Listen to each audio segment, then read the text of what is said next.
అందరికీ నమస్కారం. కార్తీక మాసంలో తప్పకుండా వినవలసినటువంటి కథల్లో శ్రీ రామదేవుని కథ ఒకటి.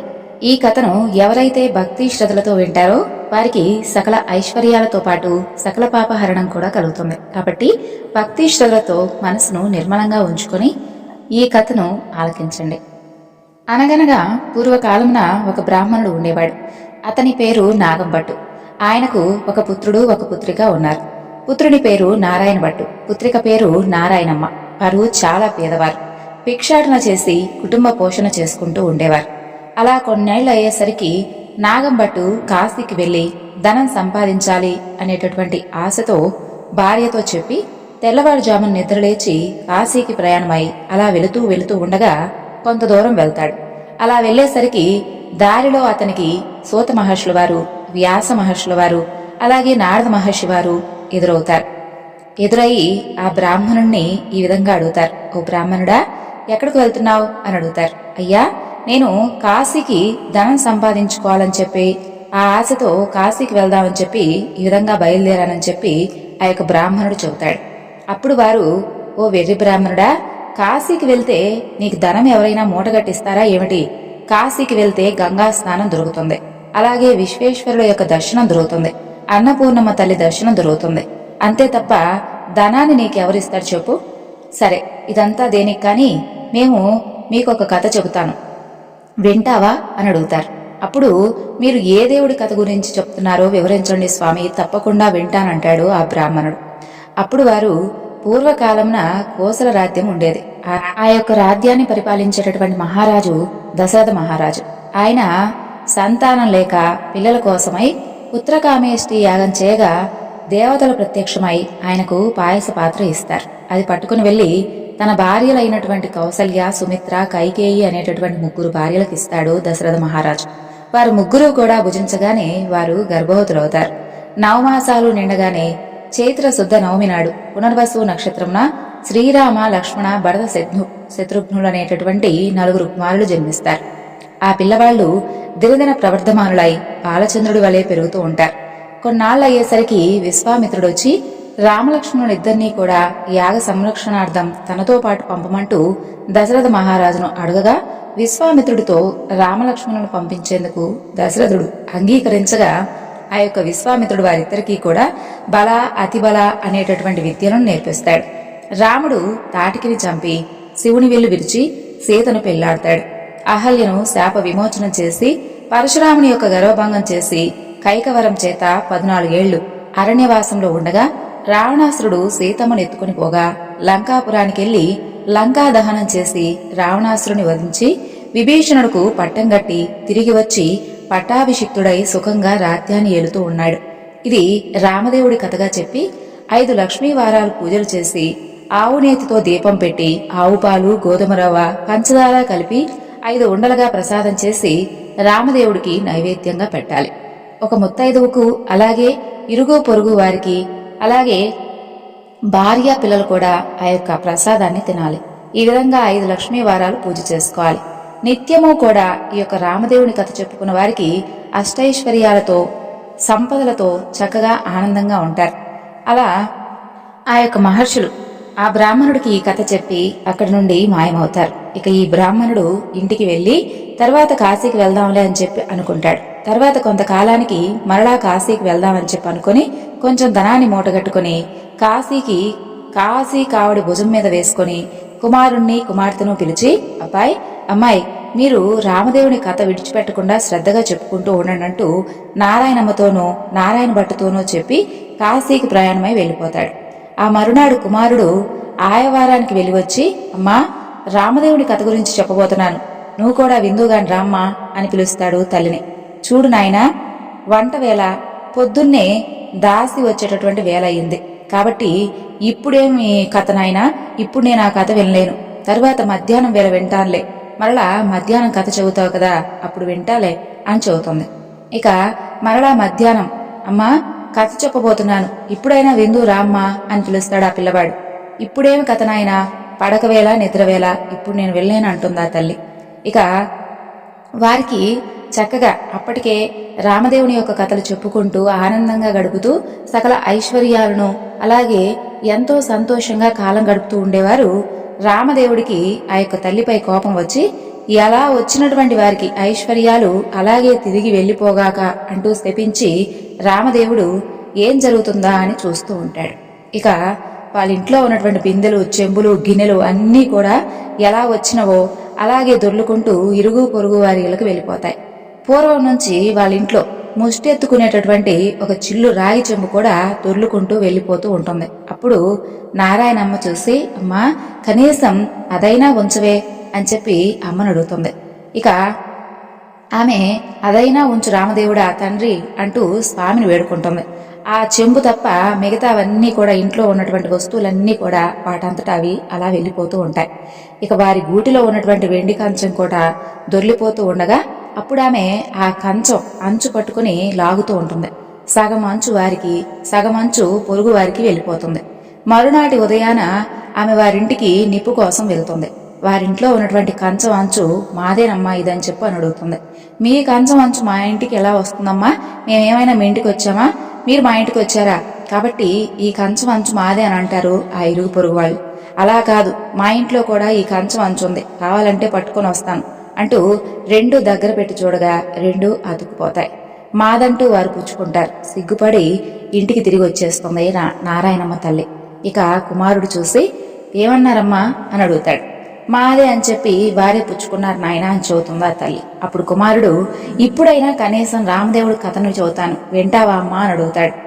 నేను ఏ కథ వినను, కార్యము వినను, ఏ పని బాటో చేసుకుని బ్రతుకుతాను, కానీ ఆ రామదేవుని కథ మాత్రం వినని చెబుతుంది ఆ తల్లి. ఎలా వచ్చినటువంటి ఐశ్వర్యం మరలా అలాగే వెళ్ళిపోతుంది. నీ చెల్లెల్ని మాత్రం తీసుకుని వెళ్ళిపోయి ఎవరికైనా ఇచ్చి వివాహమైనా చేయరా నాయన అని చెప్పి చెబుతుంది ఆ తల్లి.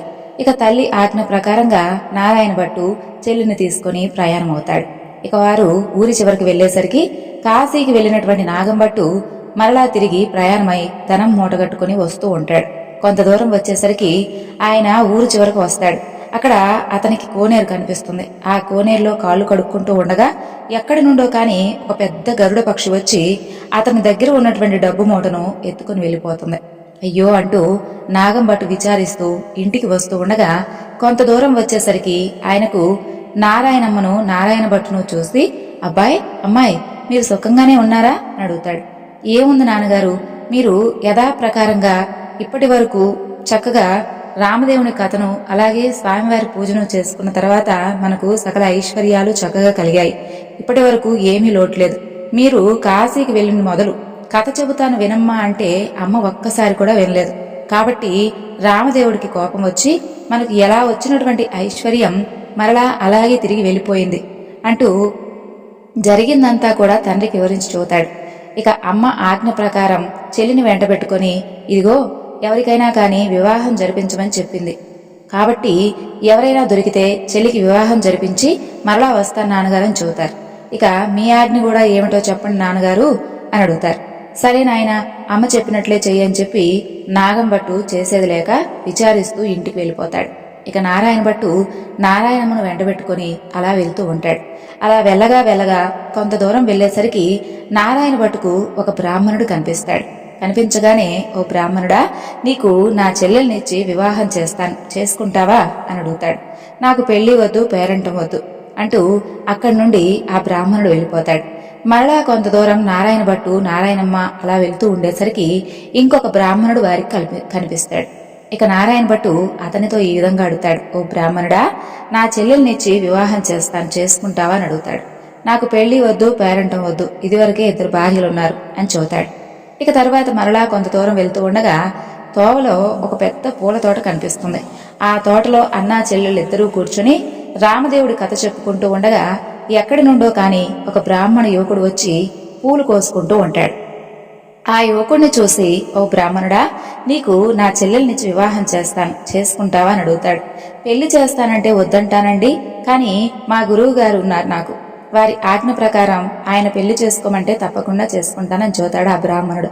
మీ గురువుగారు ఎక్కడుంటారు అని అడగగానే ఫలానా తోటలో ఉంటాడని చెప్పాడు. వెంటనే నారాయణ భట్టు ఆ గురువుగారి దగ్గరకు వెళ్లి, అయ్యా గురువుగారు, మీ శిష్యుడికి నా యొక్క సోదరునిచ్చి వివాహం చేస్తాను, తమరు ఒప్పుకుంటారా అని అడుగుతాడు.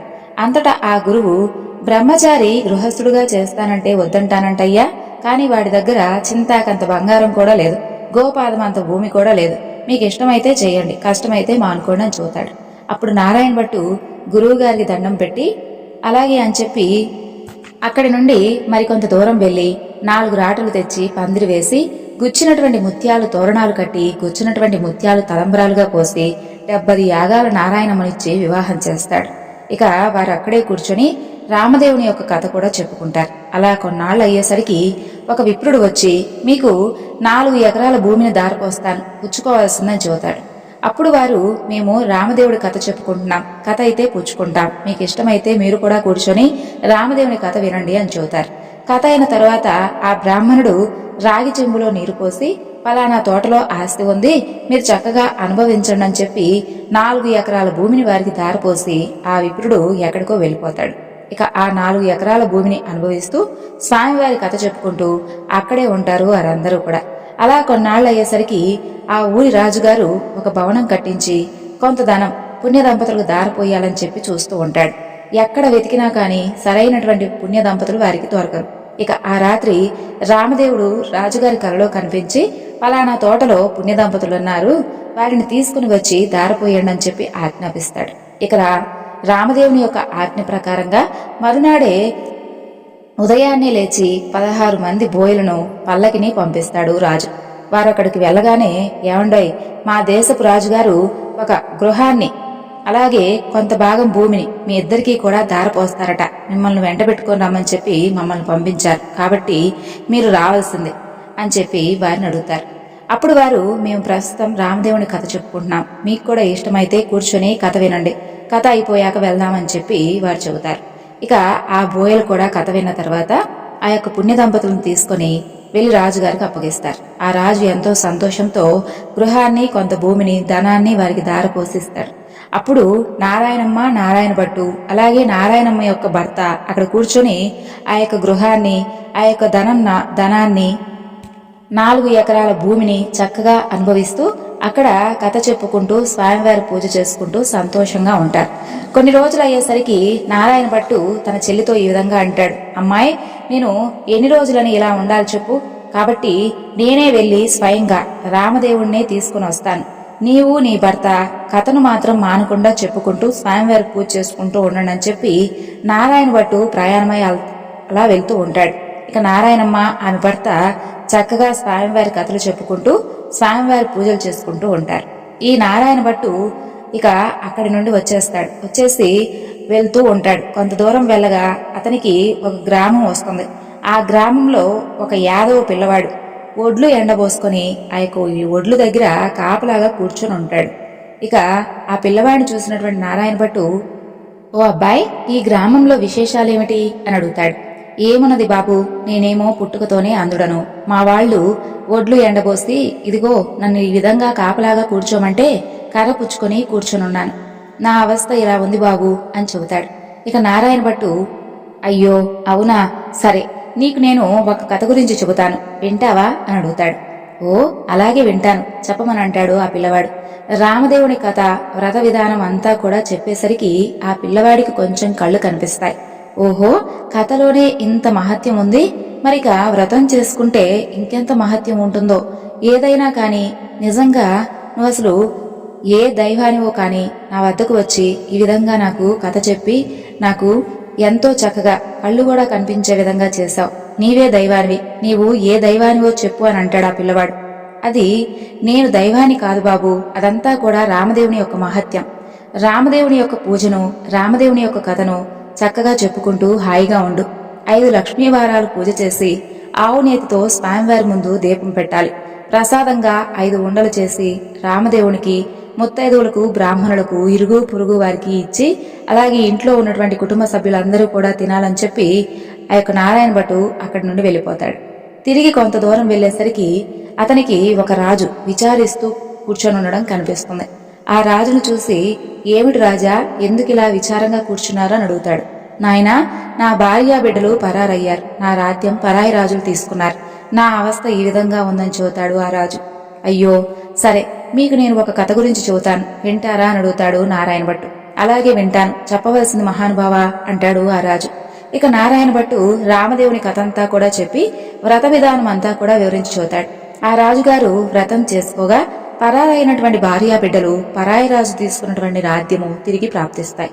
అప్పుడు ఆ రాజు సంతోషంతో నారాయణ భట్టును చూసి, ఏమయ్యా ఓ మహానుభావ, మీరసలు ఏ దైవానివో చెప్పవలసిందే, మిమ్మల్ని నేను పూజించుకుంటాను. నేను ఏ దేవుణ్ణు కానయ్యా, ఇది రామదేవుడి కథామహత్యం. మీరు చక్కగా స్వామివారి కథ చెప్పుకుంటూ స్వామివారి చక్కగా పూజిస్తూ ఎప్పుడూ కూడా మర్చిపోకుండా ఈ విధంగా స్వామిని స్మరిస్తూ ఉండండి, మీకు అంతా మంచి జరుగుతుందని చూతాడు. ఇక ఆ విధంగా చెప్పి మరలా కొంత దూరం వెళ్తూ ఉంటాడు నారాయణ భట్టు. అతనికి ఒక స్త్రీ విచారిస్తూ కూర్చోవడం కనిపిస్తుంది. ఆ స్త్రీని చూసి నారాయణ భట్టు, ఎందుకమ్మా ఇలా విచారిస్తూ కూర్చున్నావు అని అడుగుతాడు. అప్పుడు ఆమె, ఏముంది బాబు, చిన్నతనంలోనే నాకు వివాహం చేశారు. నా భర్త దేశాంతరం వెళ్ళాడు. నా తల్లి తండ్రి అత్తమామలు నన్ను కొన్నాళ్లు చూసుకున్నారు. ఎన్నాళ్ళు నిన్ను ఇలా చూడాలని చెప్పి వదిలేశారు. కాబట్టి నా అవస్థ ఈ విధంగా ఉంది బాబు అని చెబుతుంది. అప్పుడు నారాయణ భట్టు, సరే నేను నీకు ఒక కథ గురించి చెబుతాను, వింటావా అని అడుగుతాడు. అలాగే వింటాను బాబు, చెప్పు అని అడుగుతుంది ఆ స్త్రీ. ఇక నారాయణ భట్టు రామదేవుడి కథంతా చెప్పి వ్రత విధానం అంతా కూడా చెప్పేసరికి దేశాంతరం వెళ్ళినటువంటి ఆమె భర్త తిరిగి వస్తాడు. తల్లి తండ్రి అత్తమామలు తిరిగి వస్తారు. ఆమె ఎంతో సంతోషించి నారాయణ భట్టును చూసి, మహానుభావా, మీరు ఏ దైవాన్ని, మిమ్మల్ని నేను పూజించుకుంటాను, చెప్పండి అని అడుగుతాడు. ఇదంతా కూడా రామదేవుని కథామహత్యం అని చెప్పి ఆ యొక్క పూజా వివరణ అలాగే కథ గురించి అంతా కూడా చెప్పి నారాయణ భట్టు మరలా కొంత దూరం వెళ్తూ ఉంటాడు. అలా వెళ్తూ ఉండేసరికి ఒక గ్రామం వస్తుంది. ఆ గ్రామంలో ఒక ఇల్లాలి ఇంటికి వెళ్ళి, అమ్మా నేను పూజ చేసుకుంటాను, కొంచెం ఇల్లు ఇస్తావా అని అడుగుతాడు. మా ఇంట్లో మడి ఆచారం కాబట్టి కుదరదు, ఇల్లు లేదు, వెళ్ళిపో అని అంటుంది. అప్పుడు నారాయణ భట్టు, సరే కోనేరైనా ఎక్కడుందో చూపించి తల్లి కనీసం అని అడుగుతాడు. తూర్పు దిశ ఈశాన్య మూలంగా ఒక కోనేరుంది, వెళ్ళని చూతుంది ఆ స్త్రీ. అప్పుడు ఆ కోనేరు దగ్గరకు వెళ్లి స్నానం చేసి మడిబట్ట ఆరవేసుకుని, ఇప్పుడైనా ఇల్లు ఇస్తావా తల్లి అంటూ ఆ యొక్క ఇల్లాలు వద్దకు వెళ్తాడు. ఇక ఆ ఇల్లాలు ఇంటి బయట తూర్పు దిశ ఈశాన్య మూలంగా కాస్త స్థలం ఉందని చెప్పి అతనికి ఒక పుచ్చుపేట ఇస్తుంది. ఇక అతను ఆ యొక్క పుచ్చుపేట పైన చక్కగా పసుపు రాసి బొట్టు పెట్టి దానిపైన రామదేవుని పటం పెట్టి కథ చదువుకుంటూ ఉంటాడు. అంతలో ఆమె యువతలకు వచ్చి చూడగా నారాయణ భట్టు ఆమెకు తాంబూలము దక్షిణ ప్రసాదం ఇస్తాడు. ఆమె పుచ్చుకొని లోపలికి వెళ్ళిపోతుంది. నారాయణ భట్టు కథ చదువుకొని అక్షంతలు తల మీద వేసుకుని ఆ ఇంటి మీద కూడా కాసిన అక్షంతలు వేసి వెళ్ళిపోతాడు. అతను అలా వెళ్ళగానే ఆ ఇల్లు ఇంద్రభవనంగా మారిపోతుంది. అప్పుడు ఆయవారానికి వెళ్ళినటువంటి ఆ యొక్క స్త్రీ భర్త తిరిగి వస్తే ఆ ఇల్లు మాదా కాదా అని తెలుసుకోలేక అంతా కూడా వెతుకుతూ ఉంటాడు. ఆమె వీధి అరుగు మీద కాపలా కూర్చొని ఇలా అంటుంది, ఏమయ్యా, ఇది మన ఇల్లే అని చెబుతుంది. అంతలో ఆమె భర్త ఎడమోట పెడమోట వేసుకుని ఇల్లు కానరాక కంగారు పడుతూ అక్కడే ఆశ్చర్యంగా నిలబడి ఆమె వైపు చూస్తూ ఉంటాడు. ఇక ఆమె చూసి, ఇదే మన ఇల్లు, ఇలా రండి అంటూ, మన ఇల్లు కాదనుకుంటున్నారా, ఇది మన ఇల్లే. అసలు ఈ విధంగా ఎందుకు జరిగిందో కూడా వివరించి చెబుతాను వినండి. ఎక్కడి నుండో కానీ ఒక బ్రాహ్మణుడు వచ్చాడు. పూజ చేసుకుంటాను, ఇల్లు ఇవ్వమని అడిగాడు. నేను అప్పుడు అతన్ని ఇల్లు ఇవ్వను, వెళ్ళిపో అని చెప్పాను. కనీసం ఆయన కోనేరైనా చూపించు తల్లి అని అడిగాడు.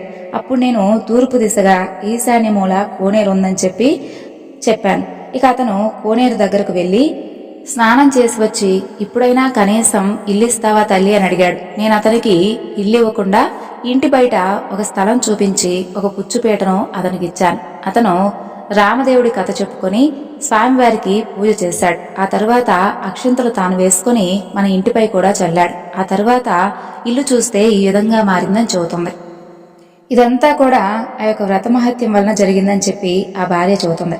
అప్పుడు ఈ మాటలన్నీ వినటువంటి ఆమె భర్త, ఓసి పిచ్చిదానా, నీవు పూజ చేసుకుంటానంటే వద్దు అంటావా, ఓ నిర్భాగ్యురాలా, పాపిష్టిదానా, అతను ఏ దిశగా వెళ్ళాడో కనీసం అదైనా చెప్పు అని చెప్పి అడుగుతాడు. అతను ఈశాన్య మూలగా వెళ్ళాడండి అని చెప్పి చెబుతుంది. ఇక అతను నారాయణ భట్టును వెతుక్కుంటూ బయలుదేరతాడు. కొంత దూరం వెళ్ళగా నారాయణ భట్టు ఆ బ్రాహ్మణుడు కనిపిస్తాడు. అప్పుడు ఆ బ్రాహ్మణుడు, ఏమండో ఈ మహానుభావ, మీరు మా ఇంటికి రావాల్సింది, మిమ్మల్ని మేము పూజించుకుంటామని చెబుతాడు. మీ ఇంటికి ఇప్పుడు నేను రాలేనయ్యా, రామదేవుని కోసం వెళ్తున్నాను అని చెప్పి ఆ నారాయణ భట్టు చెబుతాడు. అప్పుడు ఆ బ్రాహ్మణుడు, అలా కాదు మహానుభావ, మీరు మా ఇంటికి వచ్చి పూజ చేసుకుంటానంటే మా ఆవిడ ఇల్లు ఇవ్వనని చెప్పింది కదా, కాబట్టి మాది తప్పు. మా తప్పును క్షమించి మా ఇంటికి ఒక్కసారి రావాల్సిందే. మీరు అసలు ఏ దైవానివో చెప్పండి, మిమ్మల్ని మేము పూజించుకుంటాం అని అంటాడు. మీ ఇల్లు కాబట్టి మీరు ఇవ్వనన్నారు, అందులో మీ తప్పేమీ లేదు, రావడం నాదే తప్పు అని అంటాడు నారాయణ భట్టు. నేను ఏ దేవుడును కాదయ్యా, ఇది రామదేవుడి కథామహత్యం వలన ఈ విధంగా జరిగింది. మీరింటికి వెళ్ళి చక్కగా రామదేవుడి కథ చెప్పుకుంటూ స్వామివారి మహత్యం గురించి వింటూ స్వామివారి పూజ చేసుకోండి, మీకంతా కూడా మంచి జరుగుతుంది అని చెప్పి చెబుతాడు నారాయణ భట్టు. అప్పుడు ఆ బ్రాహ్మణుడు ఇంటికి వచ్చి కథలోనే ఎంత మహత్యం ఉంది, వ్రతం చేసుకుంటే ఇంకెంత మహత్యం ఉంటుందని చెప్పి చక్కగా పూజ చేసుకొని కథ చెప్పుకొని అప్పటి నుండి అష్టైశ్వర్యాలతో అష్ట సంపదలతో తూలతూగుతూ ఉంటారు ఆ దంపతులు. ఇక నారాయణ భట్టు ఎండనక వాననక తిండనక తిప్పలనక ఆకలనక దప్పికనక చెట్టనక పుట్టనక నీడనక భయమనక అర్ధరాత్రనక అరణ్యాల వెంటబడి వెళ్తూ ఉంటాడు. కొంత దూరం వెళ్లేసరికి నారాయణ భట్టు మూర్చిల్లి ముఖం తిరిగి కింద పడిపోతాడు. అప్పుడు రామదేవుడికి అతనిపై దయ కలిగి ఒక ముసలి బ్రాహ్మణ వేషంలో వచ్చి నారాయణ భట్టు ముఖం తుడిచి అతన్ని లేవదీసి మంచినీళ్ళిచ్చి మా ఇంట్లో భోజనం చేద్దురా అని చెప్పి పిలుస్తాడు. నేను భోజనం మాత్రం చేయను, నేను రామదేవుడి కోసం వెళ్తున్నాను, ఒక కోనేరు మాత్రం చూపిస్తే స్నానం చేసొస్తానంటాడు. తూర్పు దిశ ఈశాన్య మూల ఒక కోనేరు ఉంది, వెళ్ళని చూతాడు ఆ ముసలి బ్రాహ్మణుడు. నారాయణ భట్టు ఆ కోనేరు వద్దకు వెళ్లి స్నానం చేసి పైకి వచ్చేసరికి అక్కడ ఇంద్రభవనంలా మారిపోతుంది. లోపలికి వచ్చేసరికి సీతమ్మ తల్లి వెండి కంచాలు వెండిపేటలు పైడి కంచాలు కనిపిస్తాయి. అప్పుడు నారాయణ భట్టుకు రామదేవుడు సీతమ్మ ఎదురై మా ఇంట్లో భోజనం చేదువుగానిరా అని చెప్పి పిలుస్తారు. నేను భోజనం చేయను, రామదేవుడి కోసం వెళ్తున్నానని చూతాడు మరలా నారాయణ భట్టు.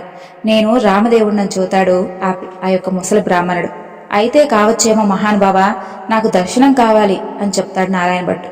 అప్పుడు పులిచర్మంతో రుద్రాక్షలతో విభూది రేఖలతో నడుమున నాగాభరణంతో శిరస్సున గంగతో పక్కన పార్వతీదేవితో త్రిశూలం త్రినేత్రముతో నందివాహనుడై పరమేశ్వరుడు ప్రత్యక్షమవుతాడు. అప్పుడు నారాయణ భట్టు స్వామివారిని స్తోత్రం చేస్తాడు. తర్వాత నారాయణ భట్టు ముందు విష్ణుమూర్తి కూడా ప్రత్యక్షమవుతాడు. అప్పుడు విష్ణుమూర్తి వక్షస్థలంబున వనమాలికతో మెరుపుతీగ వంటి లక్ష్మీదేవితో చక్కగా శంఖచక్ర గదాధారి అయి నెమలిపించం ధరించి అతని ఎదుట ప్రత్యక్షమవుతాడు. అప్పుడు హరిని కూడా ఈ విధంగా స్తోత్రం చేస్తాడు నారాయణ భట్టు.